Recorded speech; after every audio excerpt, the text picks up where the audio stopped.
سلام به همگی، امیدوارم حالتون خیلی خوب باشه. یه بار دیگه میگم بهتون سلام به همگی، امیدوارم حالتون خیلی خوب باشه. امروز روز دوم از چالش 30 روز یوگا رو میخوایم انجام بدیم و امیدوارم که لذتش رو ببرین. یادتون باشه که قرار این 30 روز رو به ترتیب بریم، پس اول ویدیوی یکو ببینیم. زانوهاتون رو تا جایی که میتونید از هم دیگه دور کنید، شست پاهاتون رو به هم بچسبونید. دستاتون رو تا جایی که میتونید و فعال میتونید نگهش دارین روی زمین کش بدید. پیشونیتون رو روی زمین بذارین و چند نفس عمیق بکشین. اگر که راحت بودین میتونید دستاتون رو یک کوچولو از همدیگه فاصله بدین. چند دم بازدم عمیق داشته باش. دم، بازدم، دم، بازدم.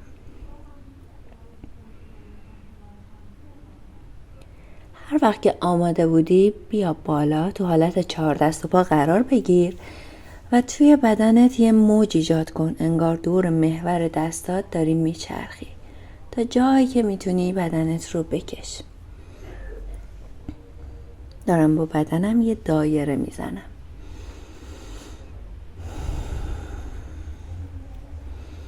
سعی کن که دم و بازدمت رو با حرکاتت هماهنگ کنی و حرکاتت رو با دم و بازدمت هماهنگ کنی. از تمام کشش هایی که تو بدنت ایجاد میشه آگاه باش و در جهت مخالف هم دور دستا شروع کن به چرخیدن. برای تمرین بعدی میخوام پامو بیارم به سمت بالا، ولی نه به این شکل خیلی زیاد، تا جایی که لگنم موازی با زمین باشه. یه کوچولو پامو میارم بالا، نگهش میدارم، دست مخالفشو همزمان بلند میکنم، میذارم زمین با دست و پای بعدی. خیلی افراطی پاتون رو نیارین بالا، سعی کنین موازی با زمین نگهش دارین و این تمرین رو تکرار کنید.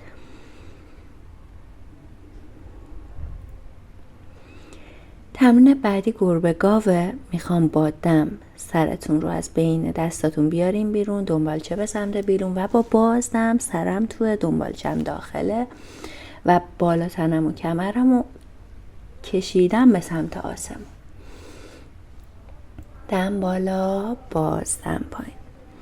هر جایی که احساس کردین لازم دارید میتونید ویدیو رو استوب کنید و خودتون بیشتر و بیشتر تمرین رو انجام بدین. از هر چیزی که حس خوب میگیرید بیشتر میتونید تکرارش کنید.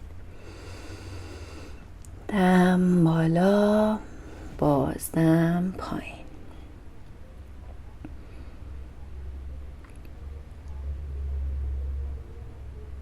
تمرین بعدی میخوام دست و پامو دوباره همزمان بکنم، ولی سعی کنم با بازدم جمعش کنم به داخل. دم بالا، بازدم، انگار میخوام نوک بینیمو به سر زانوم برسونم. بازدم به سمت داخل. با سمت بعدی دست و پای مخالفم باز میکنم، با بازدم بدنمو جمع میکنم تو هم. دم باز گستردگی رو احساس کن و با بازدم جمع کن بدن تو به سمت داخل. هر وقت که آماده بودی بیا سراغ تمرین بعدی. میخوام دستاتو محکم روی زمین فشار بدی، زانوهاتو از روی زمین بکنی. حواست باشه که من روی پامو روی زمین گذاشتم. اگر که تونستی توی همون تمرین بمون، اگر که حس کردی توانشو داری بیا تمرین بعدی. زانومو کندم، میرم به سمت عقب و میام به سمت جلو. خیلی عالی. برای تمرین بعدی بیا بالا.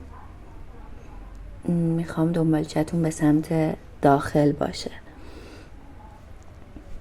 دقیقا دستم رو به این شکل دقیقا موازی با زمین نگه میدارم، با دست دیگم حمایت میکنم و بیشتر مچم رو به سمت پایین میکشم. با دست بعدی.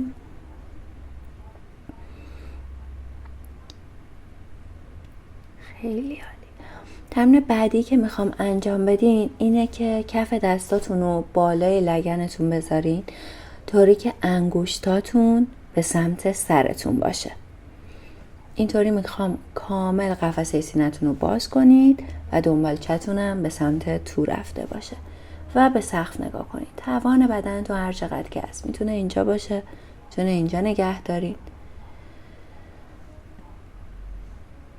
تا هر چقدر که راحت هستین توی حرکت تکرار کنید و نگه دارید. خیلی عالی. تمرین بعدی سگ سرپایینه. کف دستامو زمین گذاشتم، اومدم رو توپی پام و با پاهام ضربه میزنم. کاملا پشت بدنمو دارم میکشم. یه بار این پاشنه‌مو میچسبونم، یه بار اون پاشنه‌مو میچسبونم. انگار دارم با پاهم قدم میزنم. آهسته قدم برمیدارم، میام به سمت جلو. اینجا میتونی زانوهاتو خم کنی، میتونی صاف نگه داری. میخوام یه کوچولو بدنت رو بچرخونی به سمت چپ و راست. اگه راحت بودی میتونی زانوتو صاف کنی، اگر نه میتونی همون خم نگه داری و آهسته آهسته خیلی آروم بدنت رو به سمت بالا بیاری. توی این تمرین داریم مهره هامون رو روی همدیگه میچینیم و آخرین مهره‌ای که باز میکنیم مهره گردنمونه. پس خیلی آهسته، سر صبر، همراه با دم میام بالا، رها میکنم، چند بار شونه هامو میچرخونم در جهت عکس.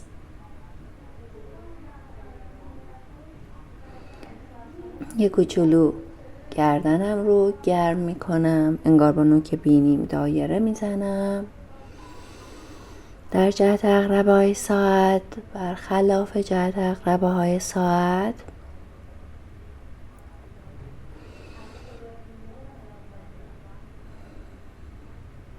نگاهمو میدم به سمت روبرو و ایستادن صحیح رو تجربه میکنم. قفسه سینه‌تو باز کن، قلبتو باز کن، چند نفس عمیق بکش. بیا سر متت واستا، برای تمرین بعدی آماده شو. بدنمو میکشم به سمت عقب، میرم به پایین. میتونی توی این حالت بمونی موازی با زمین، میتونی بدنتو به سمت پایین تر بکشی. اگه راحت بودی میتونی زانواتو خم کنی و یه پاتو ببری به سمت عقب. بعد پای بعدی رو میبرم عقب و تو حالت پلانک میمونم. نمیخوام بدنتو بندازی پایین، فقط میخوام تو حالت پلانک باشی. یه کوچولو پدال بزنی و بیای تو حالت کبرا قرار بگیری.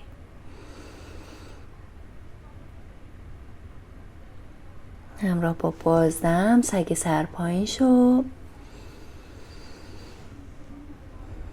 نفس بکش، چند نفس باقی بمون.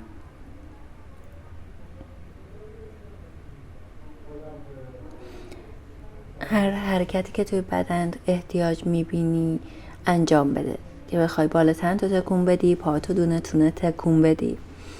قدم بردار بیا جلو، پای بعدی هم بیار جلو.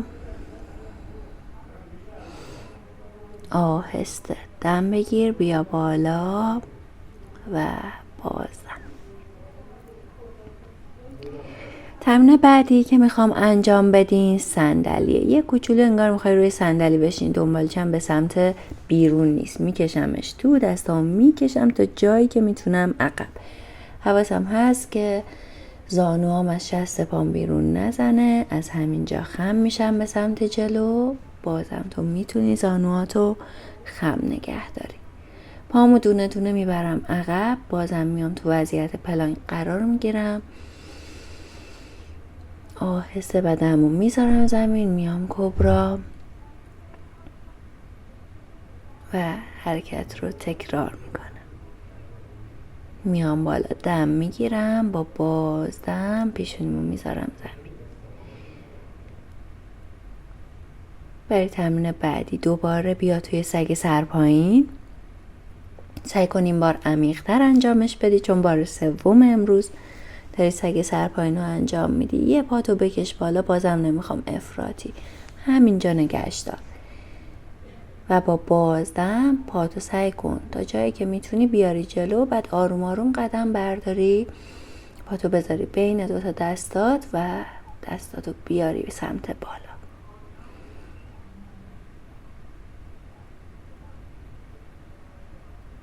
از همینجا برو وضعیت سجده کودک.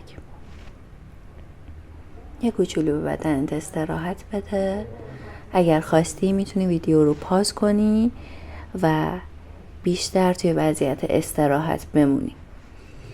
دوباره از همونجا بیا سگ سرپایین. این بار با دم پای بعدی تو بکن تا جایی که میتونی کش بده. با بازدم بیار پاتو بذار بین دوتا دستات، بدن تو بکش به سمت بالا و حرکت قهرمان رو انجام بده. دوباره برو به وضعیت سجده کودک و تا هر وقتی که راحت بودی توی این وضعیت بمون.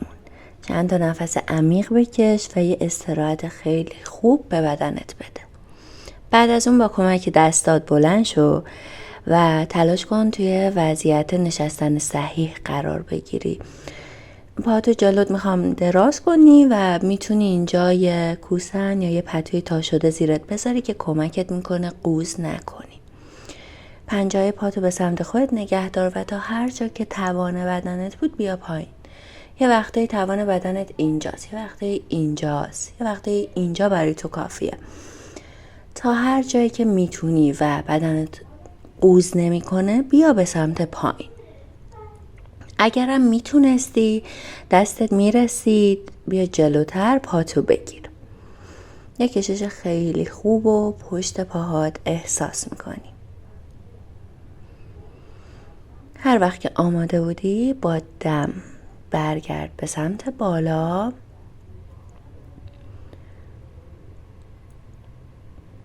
تمرین بعدی که میخوام بگم تمرین دیروزم انجامش دادیم که قایق نیمه است. گفتیم اگه بخوایم هم میتونیم دستامون رو زیر پامون قلاب کنیم.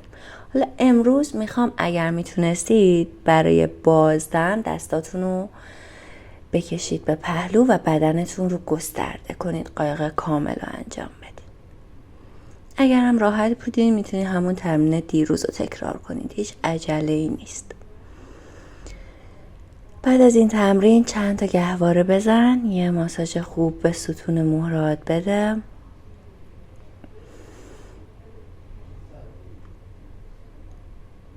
و بعد از اون به پشت دراز بکش. تمرین بعدی اسمش نخ و سوزنه. یه پامو میذارم روی پای دیگم، دستامو از بین پام میبرم، اون پایی که رو زمینه رو رونشو میگیرم. یه پامو میندازم روی پام، دستمو میبرم، قلاب میکنم دور اون پایی که روی زمین بود. سر و گردنمو میارم به سمت بالا.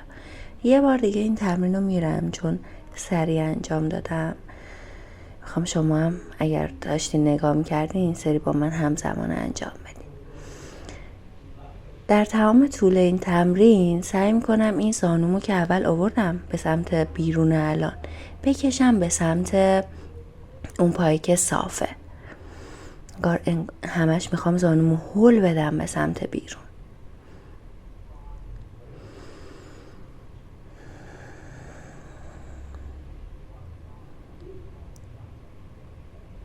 خیلی عالی.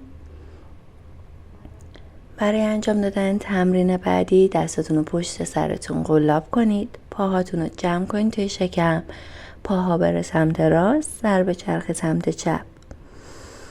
پاها بیاد سمت چپ، سر به چرخ به سمت راست. اسمش پیچ خوابیده است و شما تا هر وقت که بخواید میتونید تو حرکت باقی بمونین، ولی تمرین به این صورتی که شما باید بری سمت راست، برگردی سمت چپ و دوباره تکرار کنی. بعد از این به پشت دراز بکش پاهاتو. رها کن، کامل بذار. من فکر میکنم تو کادر نیستم، جا به جا میشم. پاهاتو به طرف این رها کن، دستات رو به سمت آسمون با فاصله از بدنت بذار، چشماتو آهسته ببند، با دم بازدمت همراه باش، از تمام تأثیری که تمرین رود داشته آگاه باش و تا هر وقتی که دوست داشتی توی این وضعیت بمون. امیدوارم که از تمرین لذت برده باشین و تأثیر خیلی خوبی ازش بگیرید.